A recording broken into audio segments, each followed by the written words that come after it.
Should we start by introducing ourselves? Exactly. You want to go first?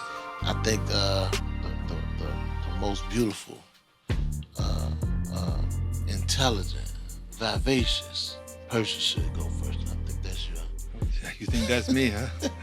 I don't know about that, but well, I'm Peter Cunningham. I work with Chicago Cred, do communications. I've had the privilege of working with you now for a couple of years, working with all the folks on our team who are trying to make Chicago safest, deal with the young men at high risk of shooting or being shot, and some women, not just men, but a lot of men, right? Mostly men.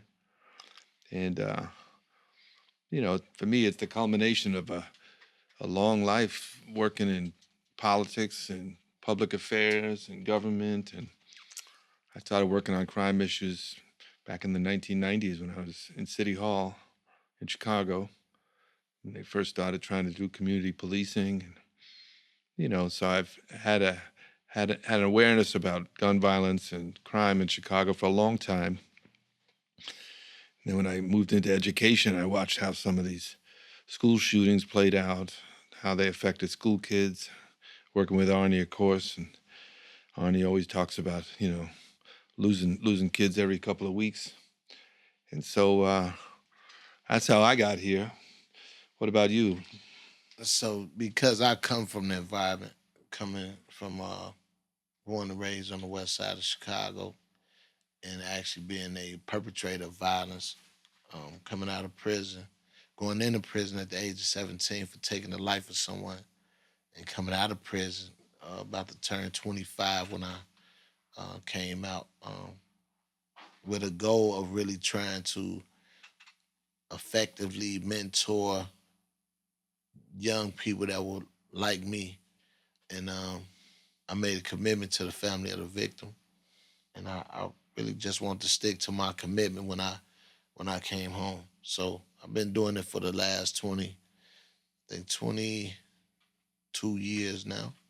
So it's been a you got some you get some rewards and you get some devastations in there, and we just keep rolling with the punches, man. Looking for the best thing to come. Whenever I talk to the guys in the program, I always am curious about how what it was like to grow up 5-year old, 7-year old, 10-year old, 12, 14 before they finally got pulled in. Like, what got them to go from being a little boy to suddenly being caught up in that street life. What do you what what's your story with that? For me, personally, my mother tried her best. My stepfather was around and definitely did an amazing job as far as trying to be a good role model for me. It was a point in time when they went through their separation that I really kind of just stepped away. Even though we kind of grew up in an impoverished area, we still maintained a certain dignity. But when they separated, it was something that happened that clicked. My mother was going through a depression, um, and I didn't know what depression looked like. She didn't know what it looked like. And she'll tell you today at the time she was suicidal. It was just a lot going on for a young man at the time, myself being um, 14, 13, 14 years old, trying to figure it out. Um, like I said, around 11, 12 is when things start to kind of really shift and kind of turn. When I hit 13, 14, I was like involved in the street, and my mother couldn't stop me because she was having her own issues. So um, I So was had there to. like this sense of belonging? Like is that like you got guys on the street, they became your brothers, and that's it. And, That it happened like that, but initially it was like you had to fend, like I had to fend for myself. Like I came with a mentality that I wasn't gonna run, that we was gonna fight. If you tried to jump, we gonna do this every day. And I just became a fighter, a brawler in mm, a sense. So that that was even the way where my aggression kind of played out. So it wasn't a thing of me just joining some group. So, I became the person people often would come and say, we need some help. You know what I'm saying? If it was a fight or something like that, or any kind of, you know, aggression, or we need to, um, show some aggression in the space, I became somebody that people would come to for that. Yeah. So I felt at home in violent situations. Yeah. That this the story is the same in many aspects. It changed, um, maybe a little tweaks and the changes with most of our guys and most of the people that come from this background. You're talking about impoverished. You're talking about lack of resources. You're talking about um, no one to really follow the footsteps to. So, I don't know a author or a writer or publisher. I don't know. I never seen a lawyer, a doctor. I never seen a lawyer till I went to court. I called, you know what I'm saying? I seen my first You lawyer didn't see before him my as someone you could grow up and become. right Like, now. I seen Claire Huxtable on TV, uh-huh. and Bill Cosby was the doctor, but I never seen a black doctor. I never seen a black lawyer that I could say, "Oh man, that's what I want to do." Yeah. So let's talk a little bit about the work that we do and the guys we work with, because I know when I first got to know you, you were a life coach, Hmm. and talk a little bit about like what a life coach is. Like Ah man, what do life coaches do? life coaching in itself is when you take a participant and your job is to build a relationship with them, but often identify their barriers. You have to identify the barriers, and you have to identify the goals that they want to achieve. So if they say, man, I don't have a place to stay, I don't have a safe place to live, I don't have a stable place to stay, I don't have any food, I don't have any clothing, I need, I'm driving the car and I don't have my license, or stuff like that. When you identify the barriers and then set goals on how you may be able to go around the barriers, overcome the barriers, go over the barriers, go under barriers, but figuring out a way Mm, that this particular person can deal with the barriers.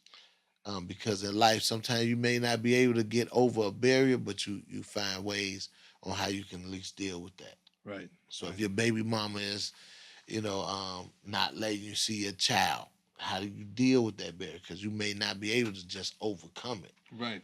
And just we know you're mad about it, and you Hmm. can't tell anybody about it, and nothing you can do about it. So now what do you do? So now what do you do? So that's the life coach's job, is to really identify the barriers, set goals on how they can overcome those barriers, and then set goals on what they can do for life, man. What they trying to accomplish in life. And how long does that take with someone to go from showing up with all those barriers to sort of walking out the door with fewer barriers? You don't get Uh, rid of them all, but you make some progress on them, right? well, first of all, you got to have like a buy-in. Like you have to have a buy-in from the guy, Yeah. the participant, and Yeah. and then they have to be realistic. Like what do you want to do, and what are you willing to do to get to the goal? So if a person is open and honest about what they want to accomplish, and it's a realistic goal, it varies. It- but you can start attempting to get these things done, man, within a short period of time. You talking about maybe your state ID. That's taking you up there. That may be a week where but the goal, the job of the life coach is to identify them and then make sure that these barriers are chipped away. So before they leave this 18-month program, or whatever program it is, whatever time frame it is, at least these things are done. And if they're not complete, at least the participant has a roadmap, or at least, a roadmap to completing the rest of the goals, you know. Yep. Yep. So they can at least start to see a path, and they got to figure out who to talk to, and they got to figure out where to go, and just getting there is a problem sometimes, Right.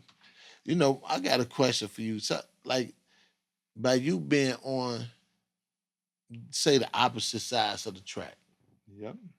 When you see these things, when you meet these participants, what do you think people from your world would be shocked to find out about these guys? I think they'd be shocked to find out just how gentle and thoughtful they are, creative. Because what you see, if you don't get to talk to them, or if you don't get to meet them, or you don't hear their stories, is you just see sort of the negative side. You see, oh, you got arrested, and oh, you got incarcerated, and oh, you were involved in selling drugs, or all these things that we have defined as crimes, and we have said these are bad things. And how can I even get to know this guy if those are all the things that I've been told about you to start with, and you didn't finish high school, and you didn't get any of this done? So it's like I don't even know where to begin. Mm.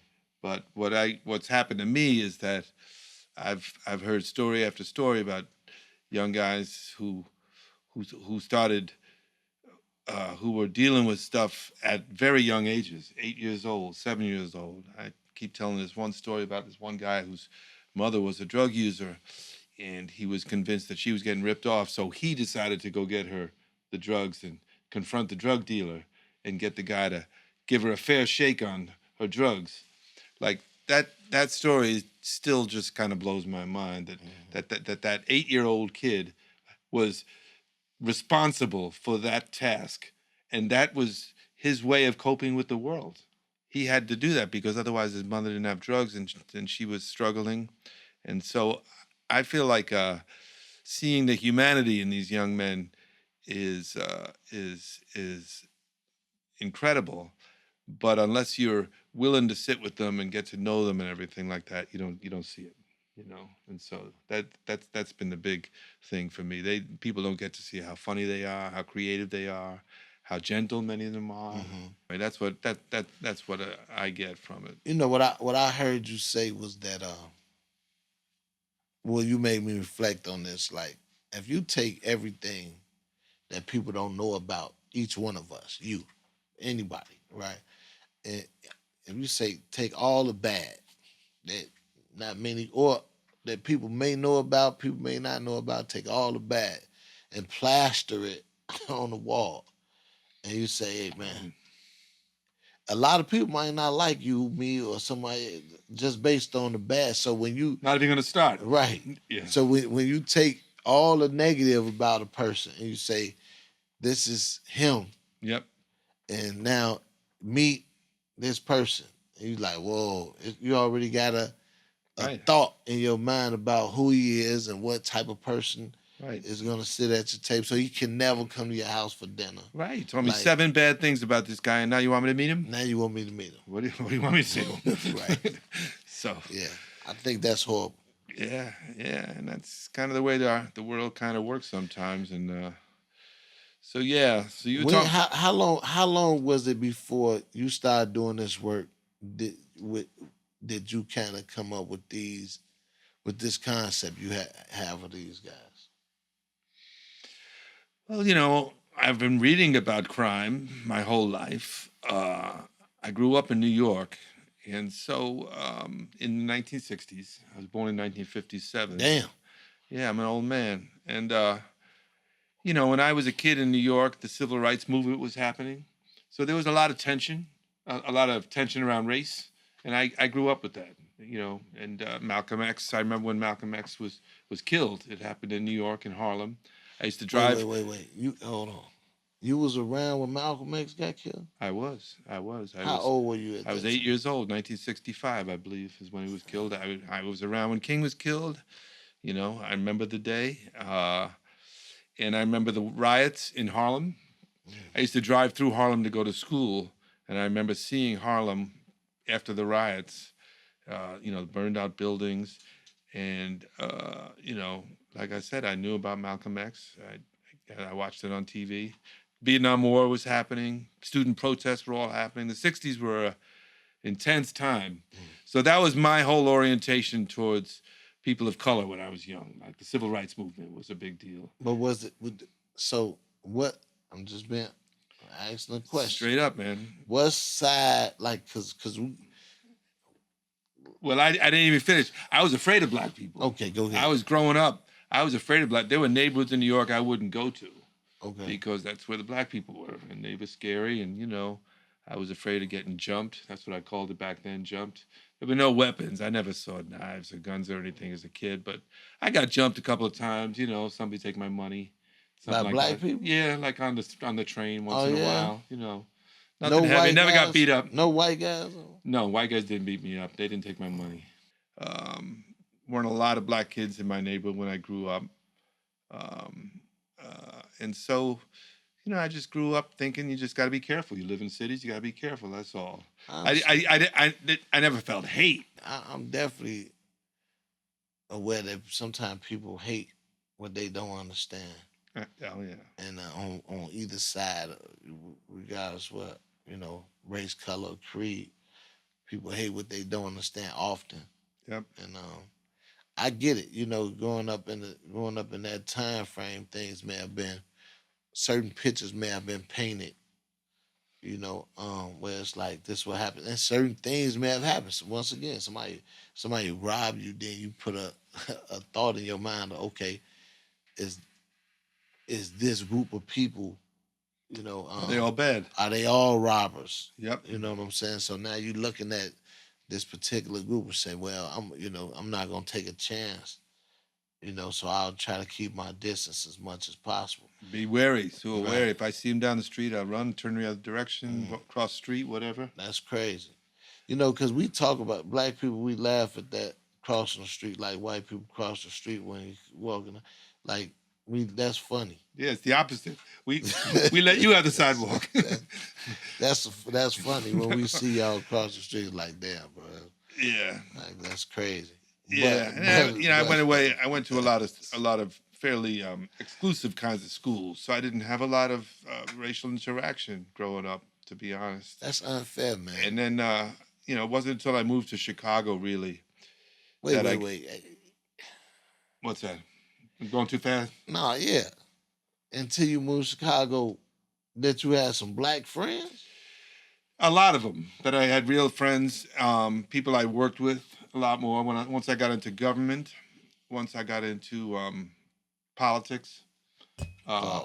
What's that? In New York City. Yeah. You didn't have many black people that you worked with and considered friends. No, I was. I first of all, I was a kid, mostly in New York. Okay. I left New York as an adult, but I did not. It wasn't in my life. They weren't in my school. They weren't in my circle. I occasionally played basketball with some black guys. And it was all cool and everything was good. But Right. I'm just saying the reality was I lived in a mostly white neighborhood. I get it. I mean, that's not. I went to school with mostly white kids. Yeah, that's not blameworthy. It's not. No. It's not the fact. The reason I'm even saying that because you are so musically inclined. I'm like, wow, you got to have some brothers that could, Well, that's a big taught you. Yeah, no question about it. A big influence in my life was music, and the big influence in my music was black music.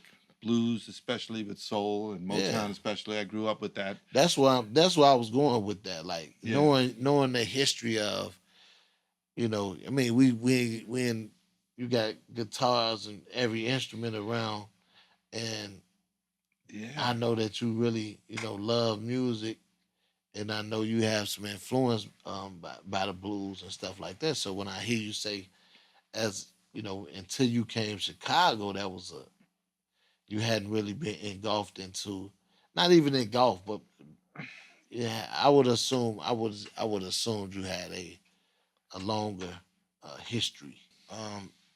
Not many people know a lot about you. About me? Yeah, and not to say I know a lot, but I probably know a little bit more than the average. Like, even your history with the second Mayor Daley. You want to speak to that? Like, how did you, what was your position with Daley? Yeah, so I moved to Chicago in '87. Harold Washington was just reelected right after I got there, and and he was exciting exciting politician. And then I was working in journalism for a couple of years, and then I ended up through a friend. I got a job as a speechwriter with a politician, a lower level politician, Ed Burke. You know Ed Burke? You know who he Ed is? Burke. Yeah, I worked briefly Ed for Burke. him.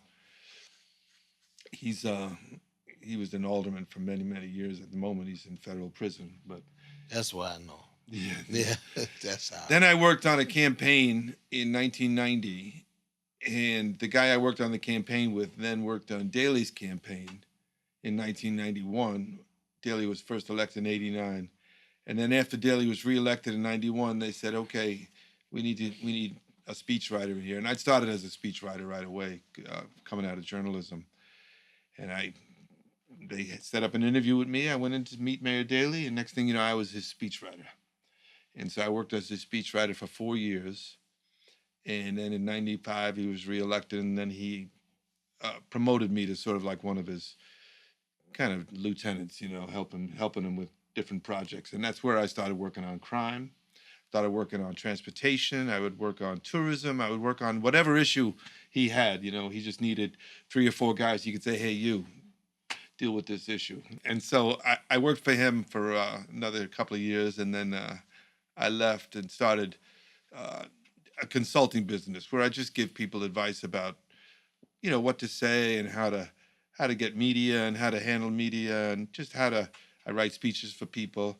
And I worked for several government agencies. Yeah, the mayor's people still hired me or brought me in to help. Then I ended up working for Arnie when he was running the schools. Right. And then I worked with Arnie for 6 or 7 years in Chicago.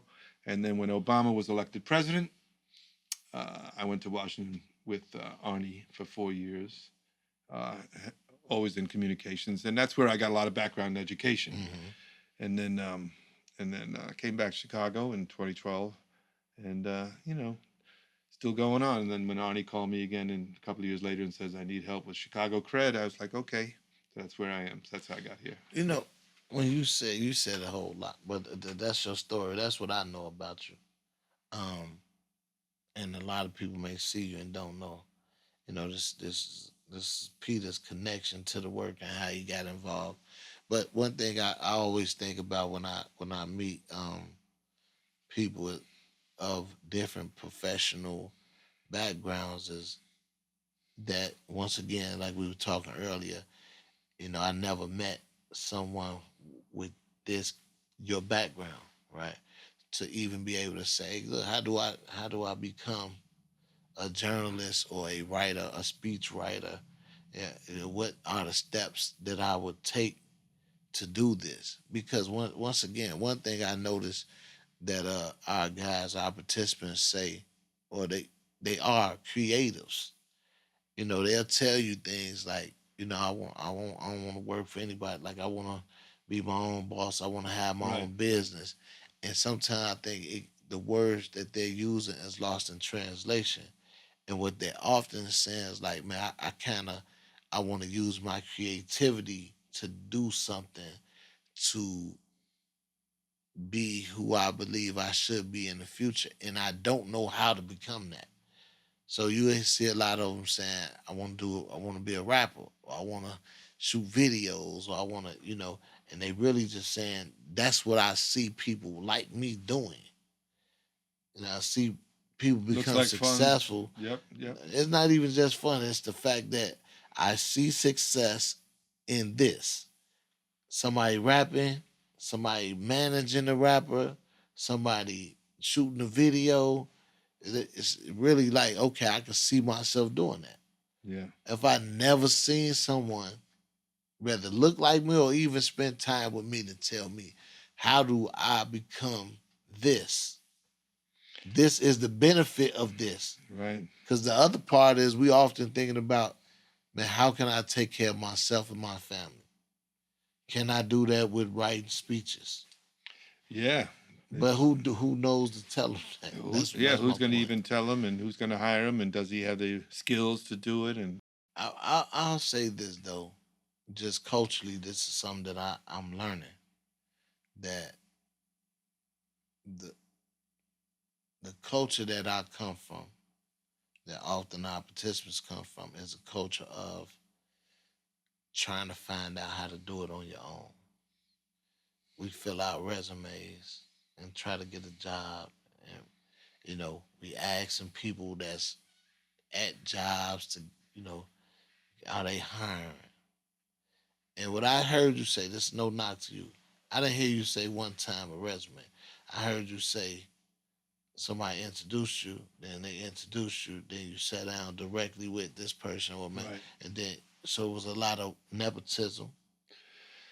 Is that safe to say or no? Some, yep. Nepotism, networking. Networking. Yeah. I'm saying, so when Who knows who knows who knows right, who, who knows, right? So in this space, once again, with these guys, their network can be a negative network if they just trying to take care of them. So like, man, I'm just trying to eat. And somebody like, the same way you get to connect, man, okay, man, my guy over here got pills.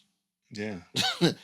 You could get, if you really trying to eat. You're really hungry? You hungry? He Here's got how some you can do it. pills. He can, Yeah. you can sell them. Yep.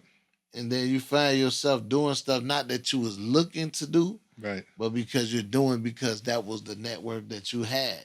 That's the network that they had. Yeah, that's all I knew. Not that you didn't fill out resumes, not that you didn't try to get a job, not that you wasn't trying, but simply because this was, you hungry right now. Yeah, the only door open. The only door open. Yeah. You done filled out 100 resumes. Yeah. They not calling. Yeah. The baby crying. Yeah. You need some money today. Yeah. He got pills. He got weed. Whatever it is. Yeah. And you tend to find yourself in this space. And then even when the opportunity comes to be like, to possibly get out of that space, you kind of like on pins and needles because you're saying, okay, if I let this go, it's almost like you got a store and now you built up a store. And somebody said, well, I got an opportunity for you to take a chance with this job. And you're like, well, do I close my store if my store is feeding me? Yeah. Yeah, that's all. Like, I have to make sure the job is going to work out first. And then right. That. So it's a whole. When you're looking bunch for a of job, no one's paying you. When you're Right. looking for a job, and you're taking time off from your other job to look for a job. Yeah, so, no, that's the thing. So we dealing with what's going on in America. We're going through a lot right now. We're going through some major changes, especially with this administration. We don't know what's to come. No, crazy. The violence prevention work is necessary. We talked about the numbers of gun violence going down in Chicago. What are we looking at? So, in the last 8 years, it's gone down 6 times. Okay? It went up in 2016 is kind of when we measure the modern beginning of kind of the surge in gun violence. It went way up that year, and some people think it was because of the Laquan McDonald video came out the year before. In November of 2015. But for some reason, violence really surged in 2016 and got, I think, 800 homicides. And then it went down in 17, 18, and 19. We started about 2016, Chicago cred, 3 years in a row. And then COVID came, and it went back up again in 20 and 21, way up, way up. And 21 was the worst year since the 1990s. Over 800 homicides again, over 4,400 shootings. Now we've had 3 more years in a row of declining gun violence, and this year we're down about 30% in shootings and about 20% in homicides. So those are pretty good numbers. Very good. I mean, those are real lives saved. Those are real reductions. And so, and we're always careful, when I'm developing our narrative or telling our story. And we're always careful not to say it's because of us. Right. We can't flat out say there's fewer shootings, but I can tell you that the work guys like you do and all of our outreach guys, Kurt and Jalen, everybody, is, they're mediating thousands of mediations, not just them, but whole teams of people all across the city. They are actually calling up people on both sides of a fight and saying, you don't need to do this. They are negotiating peace agreements between these factions. And, so it's got to be having a positive impact. And at this point, we went from having, a couple of organizations doing this with private funding to the point now where the private and the public sector, business, philanthropy, and governments at a county, city, state level, they're all funding it. So they believe in it. Do you believe, like, what the city of Chicago? How much is the city of Chicago putting behind? It's in the 20 millions, like Yeah. 20, 25 million, something like that. Okay. State's doing more like 100 million, not just for Chicago, but around the state, but mostly Chicago. County's doing, 15, 20. I don't know what their number is, but it's in the millions. And where does the money actually go? Like, do it go to different organizations? It goes to organizations. Chicago Cred doesn't take any local money from the government. Actually, don't take any government money. So Chicago Cred doesn't take any government money. No, it's all private money. But there's about 20 other organizations in Chicago that do get public money. So it goes to organizations like, Metropolitan Peace Initiatives, Institute for Nonviolent Chicago, Breakthrough, New Life, Activists, all these guys who are doing the same work we're doing. And, everybody has a slightly different approach. But everybody doing great work. Everybody's doing great work. And the thing I try and impress upon everybody is, listen, we have to be as transparent as possible about telling our story. We hear the participants speak about there being more places like Chicago Cred, and they really just saying more, more programming throughout the city of Chicago, more outreach workers, more life coaches, more workforce development places. Therapists, definitely therapists. A lot of them speak about never ever having the opportunity to speak to a therapist, clinician that they can trust.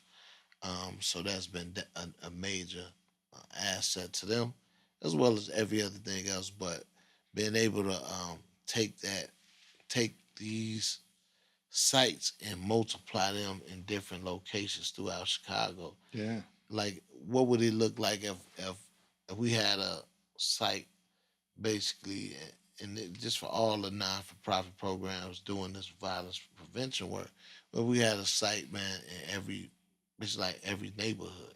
I mean, think about it. We got 77 neighborhoods in Chicago, and about 15 or 20 of them account for about 80% of the violence. Correct. Okay? So we all know it's mostly a South and West Side problem, some Latino neighborhoods as well. It's very heavy in the African-American community. We know that. There's no secrets about that. So we're straight on that, mostly South and West Side. So if you take those 15 neighborhoods, and each of those neighborhoods will have 6, 8, 10, 12, maybe 20 factions, right? Austin, you grew up in Austin, they got like 30. But you take those neighborhoods and you put 3, 4, 5 sites in them where guys feel safe, where they can go, where they can talk to a therapist, they can have a life coach, they can get a little they can get somebody to support them going back to school, get their high school degree, and maybe even go on to college. And somebody can guide them, again, create that network. Right. So like, okay, where's the job training program? What do I got to do? Go on the internet and just look it up? No. We got it. Here's our guy. He's our friend. We know him. He's used to working with guys like you. He's comfortable with it. That's what we've built here. And that's what we're trying to build. I was thinking we should talk a little bit about some of the kinds of guests we want to bring onto this podcast. Yeah, I know you have a lot of connection in the music business, and the music business is kind of so much a part of the culture that we're dealing with a little bit. Well, we can, as far as guests, you being an amazing musician yourself. I mean, you here, so I'm just talking about your music abilities. I know you got a gig coming up one day soon, and we'll want to tap everybody into that. Yeah, you want to let them know about my gig, or you gonna drop an album? Yeah. But honestly, I think we can. I'm always amazed by Kurt's story.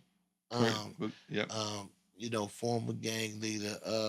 Losing his mom at a very young age, and really kind of like going into the world like ablaze. When I met Kurt, he was full at throttle of uh, being a leader and a chief in his area.